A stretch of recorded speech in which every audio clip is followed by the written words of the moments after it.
بسم الله الرحمن الرحیم. جنن موږ ته یو داسې یو ورور راغلو، څه معلومات یې موږ نه کولو، خو غواړم چې تاسو ته هم هغه معلومات تاسو پرې هم ورسوم. هغې موږ ته دا ویل چې زما د موبایل دوکان ده، په هغه کې ما سره لیپټاپ یعنې کمپیوټر پروت دی او ما ته خلک راځي، زه ورله فلمونه ګانې هم دې سره تلاوت او نتونه هم اچوم او د دې پیسې اخیستل او دې پیسې کموي خوړل څنګه دي. نو غواړم چې د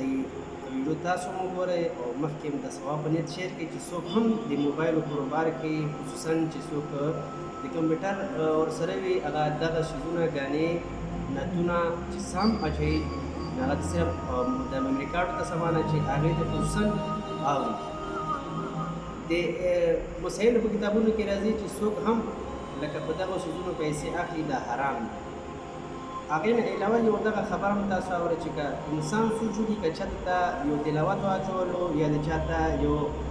بیان واچولو، که هغې بیان او تلاوت باندې عمل وکړو نو ستا دپاره یو صدقه جاریه ده، یعنې ستا په علامې کې الله پاک خود به خود د دې ثواب لیکلی شي. که چېرته تا یو کس ته ګاڼې واچولې، یو کس ته د فلم واچولې، یو کس ته د یو داسې شی واچولی چې د هغه سره د هغه ذهن کار پیدولو، د هغه ذهن منتشره شولو، بیا هم په دې کې تا پوره حصه ده د هغې ګناهو کې، د هغې ذهن منتشرولو کې، د هغې بدکارۍ کې، هغې کې هم ستا حصه ده. خو زه ټولو مسلمانانو ته دا خاص کړم چې څوک خصوصا د کمپیوټرو کار کوي هغې د دغه څیزونه چې